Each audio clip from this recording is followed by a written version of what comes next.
حضرت مخدوم صفی الدین رحمۃ اللہ علیہ نے حضرت شیخ فخر الدین رحمۃ اللہ علیہ کی مصروفیت کا سبب جاننے کی کوشش کی تو حضرت شیخ فخر الدین رحمۃ اللہ علیہ نے انہیں کچھ بھی بتانے سے انکار کیا۔ جب حضرت مخدوم صفی الدین رحمۃ اللہ علیہ کا اصرار حد سے زیادہ بڑھ گیا تو حضرت شیخ فخر الدین رحمۃ اللہ علیہ نے فرمایا کہ پیاس کی حرارت شدت پر ہے۔ حضرت مخدوم صفی الدین رحمۃ اللہ علیہ نے کہا کہ پانی موجود ہے اور ماہ رمضان بھی نہیں، تو پھر آپ رحمۃ اللہ علیہ پانی کیوں نہیں پی لیتے؟ حضرت شیخ فخر الدین رحمۃ اللہ علیہ نے فرمایا کہ جب سے میں تمہارے ساتھ جونپور میں پڑھتا تھا اس وقت سے لے کر آج تک میں نے پانی نہیں پیا، اور جب پیاس کی شدت بڑھتی ہے تو اس وقت اگر میں دریا پر منہ رکھوں تو دریا بھی خشک ہو جائے گا، حتیٰ کہ ساری دنیا میں پانی ختم ہو جائے گا، اور یہی وجہ ہے کہ میں پیاس کی ساری حرارت کو خود جذب کر رہا ہوں۔ حضرت مخدوم صفی الدین رحمۃ اللہ علیہ فرماتے ہیں کہ حضرت شیخ فخر الدین رحمۃ اللہ علیہ کا پانی پینے کا یہ اصرار 50 سال سے زیادہ بنتا تھا، اور اس واقعہ کے بعد حضرت شیخ فخر الدین رحمۃ اللہ علیہ کا یہ راز فاش ہوا۔ آپ رحمۃ اللہ علیہ خلق سے غائب ہو گئے۔ حضرت شیخ عبدالقدوس گنگوہی رحمۃ اللہ علیہ بچپن میں مسجد تشریف لے جاتے اور تمام نمازیوں کے جوتے سیدھے کرتے تھے تاکہ ہر شخص بآسانی اپنا جوتا پہن سکے۔ آپ رحمۃ اللہ علیہ اول وقت میں مسجد میں جا کر صف اول میں بیٹھ جاتے، اور جب نمازی جمع ہونا شروع ہو جاتے تو آپ رحمۃ اللہ علیہ ہر شخص کے لیے جگہ خالی کرتے جاتے، یہاں تک کہ آخری صف میں پہنچ جاتے۔ آپ رحمۃ اللہ علیہ فرماتے تھے کہ اس کام سے میرا مطلب مخالفت و خواری نفس تھا۔ لطائف قدسی میں حضرت مجدد الافسانی رحمۃ اللہ علیہ سے منقول ہے کہ ابتدائی حال میں میں نے خواب میں حضرت جبرائیل علیہ السلام کو دیکھا۔ حضرت جبرائیل علیہ السلام نے ایک کتاب میرے سامنے رکھی۔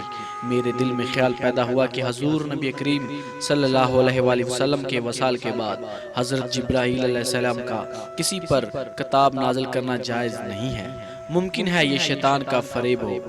اس خیال کے آتے ہی میں نے دیکھا کہ حضور نبی کریم صلی اللہ علیہ وآلہ وسلم تشریف لائے اور حضرت جبرائیل علیہ السلام کے ساتھ کلام کرنا شروع کر دیا۔ میرے دل میں ایک مرتبہ پھر خیال پیدا ہوا کہ شیطان کی کیا مجال کہ حضور نبی کریم صلی اللہ علیہ وآلہ وسلم کے ساتھ ہم کلام ہو۔ اس کے بعد حضور نبی کریم صلی اللہ علیہ وآلہ وسلم اور حضرت جبرائیل علیہ السلام روانہ ہونے لگے تو میں نے حضور نبی کریم صلی اللہ علیہ وآلہ وسلم کا دامن پکڑ کر عرض کیا کہ یا رسول اللہ صلی اللہ علیہ وسلم، جبرائیل علیہ السلام نے مجھے کتاب دی، کیا کروں؟ حضور نبی کریم صلی اللہ علیہ وآلہ وسلم نے فرمایا یہ کتاب میری مطابت ہے، اس پر قائم ہو جاؤ۔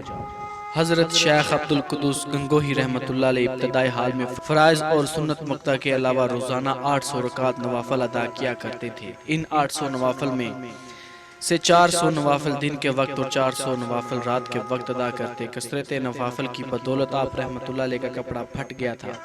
موسم سرما میں جب برف باری ہوتی تھی تو آپ رحمۃ اللہ علیہ کے پاؤں اور ٹانگیں پھٹ جاتی تھی، اور اسی حالت میں آپ رحمۃ اللہ علیہ کھڑے ہو کر نماز ادا کرتے۔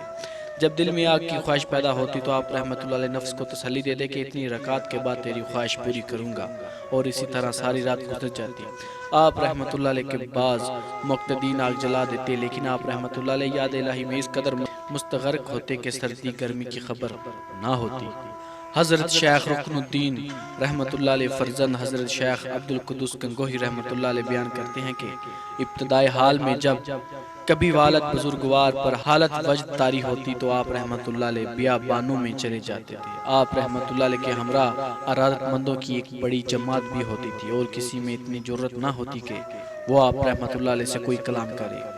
جب آپ رحمۃ اللہ علیہ کو اس حالت میں 2 یا 3 روز گزر جاتے تو ارادت مند درخواست کر کے واپس لاتے۔ جس وقت ردلی شریف کا داروغہ قاضی محمود تھانیسری آپ رحمۃ اللہ علیہ کی خدمت میں حاضر ہوا تو آپ رحمۃ اللہ علیہ اس وقت اہل دنیا سے اس قدر منتفر تھے کہ گھر سے بھاگ کر ایک ویرانے میں تشریف لے گئے۔ اہل دنیا سے اختلاط کو آپ رحمۃ اللہ علیہ زہر قاتل سمجھتے تھے۔ آپ رحمۃ اللہ علیہ فرمایا کرتے تھے کہ مجھے ان لوگوں سے بدبو آتی ہے، اس لیے میں بھاگ جاتا ہوں۔